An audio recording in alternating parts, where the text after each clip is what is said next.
Olá, meus queridos amigos, como vocês estão? Tudo bem? Estamos aqui com a Escola Bíblica Virtual, vamos mais um estudo. Encerramos os livros da Bíblia, do Antigo Testamento, falamos sobre cada tema, dividimos ali, terminamos a segunda parte dos profetas menores, e hoje eu vou estar falando sobre o período interbíblico, um período muito interessante que eu acho que você vai gostar.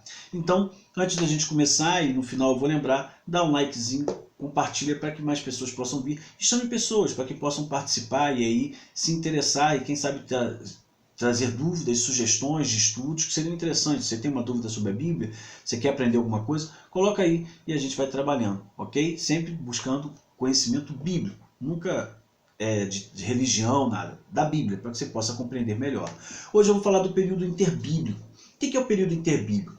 É o período conhecido também como intertestamentário. Eu gosto até mais dessa palavra, intertestamentário, porque ela fica entre os dois testamentos, o Antigo Testamento e o Novo Testamento.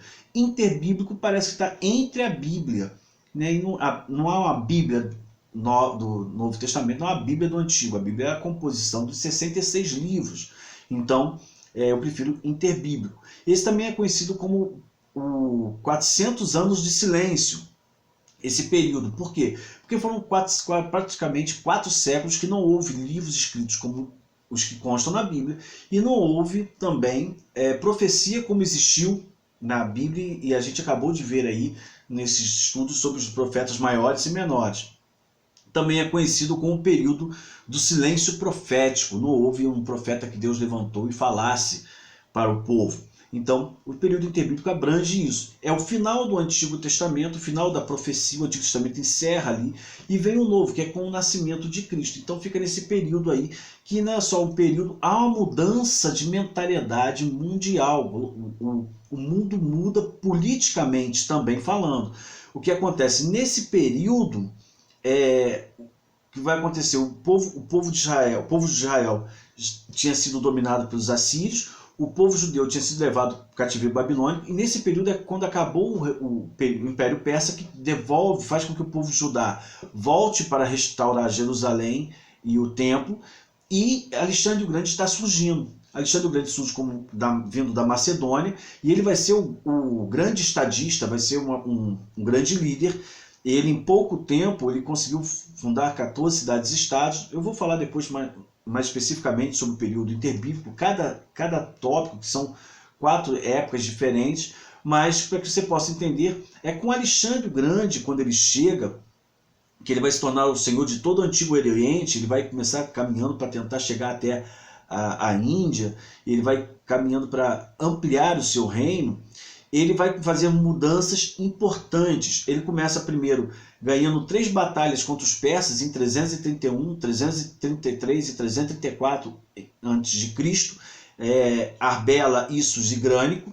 E nesse período, o Alexandre o Grande chegava no local, ele pegava o líder, conversava com o líder e falava: se você me seguir, você me obedecer, eu coloco para você essa cultura. Então ele trazia toda essa cultura e apresentava essa cultura para as pessoas. Era a cultura grega, que foi depois sendo mais conhecida como sendo a cultura helênica. Quem conhece, estudou filosofia, história, vai compreender isso. E ela veio se propagando. Por quê? Porque ele colocava um comércio, ele colocava a colonização, os gregos começavam a se misturar com os demais povos, e Alexandre, então, ele veio fazendo essas conquistas, e o seu reino cresceu muito. E na época, então, o grego foi muito difundido e falado. Daí surgiram as grandes literaturas gregas, os filósofos vão partir desse período, porque cada local, alguma das principais obras que Alexandre fazia, ele colocava um anfiteatro e ele colocava uma biblioteca, e em alguns ele fundava umas faculdades. Então, o que acontecia? Cultura. Então, as pessoas aceitavam essa cultura, recebiam quem não queria receber, com o seu país sendo sempre perseguido, e chega um líder que fala: não, vou pegar o seu líder, ele vai ficar submetido a mim, e eu vou oferecer o que eu tenho de melhor para ele. E aí vai começar, então, esse crescimento, esse conhecimento que é muito importante. A cultura grega vai prevalecer muito tempo, ela vai começar a prevalecer mais pelo matrimônio entre os gregos com os outros povos, criando assim outras pessoas descendentes com essa cultura grega, e vai fazer uma mistura da cultura grega com a cultura oriental. Nesse período vai surgir também o período asmoneu, que é uma descendência dos judeus, e depois e que vai surgir aí os Macabeus. O Judas Macabeus é um dos períodos muito importantes. Há 2 livros de Judas Macabeu, conhecido como 1º e 2º Macabeus, que consta na Bíblia Católica, que ao final de eu falar de todos os livros da Bíblia, eu vou falar desses livros da Bíblia Católica, para que a gente possa conhecer também. E o livro de Judas Macabeu ele vai contar de quando o templo é restaurado, de quando os judeus, o Matatias e Judas Macabeu, não aceitaram que o templo fosse profanado, não aceitaram seguir as orientações de Alexandre o Grande, eles vão para o deserto, depois há uma revolta, eles conseguem restaurar o templo, e lá então eles fazem o Hanukkah, a festa das luzes, a festa da rededicação do templo, que duravam 8 dias, do dia 25 de dezembro ao dia 1º de janeiro nosso. E aí é onde foram feitos, colocadas guirlandas nas árvores, nas portas, enfeitaram as árvores, reformaram todo o templo. Então tem todo o simbolismo que nós temos no Natal, lá já começa com o Judas Macabeu, na festa do Hanukkah. Então é muito interessante nós conhecermos isso, até porque há um significado bem importante do Natal, nesse ponto das festas das luzes. Então depois vamos falar isso com mais calma, né? E é muito importante conhecer esse período. Por quê? Porque a cultura muda. Antes a cultura era de guerra, vinha alguém, dominava, mata as mulheres, mata as crianças, mata os homens, as grávidas, as crianças, e vamos pegar as mulheres e engravidá-las, e vamos pegar os homens mais fortes, transformá-los em escravos.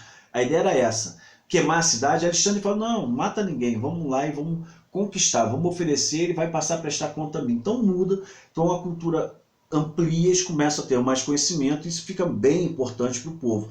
E o que acontecia? Na época que Jesus nasce, isso já está implantado, já é o Império Romano, depois de Alexandre, e aí o que tem desse ponto importante? Porque a maior parte do povo falava o grego, o hebraico e o aramaico já era uma mudança do hebraico para o grego, então só os ortodoxos falavam o hebraico, o aramaico já era mais falado nas regiões mais, vamos dar ideia assim, de zonas rurais, mais afastadas.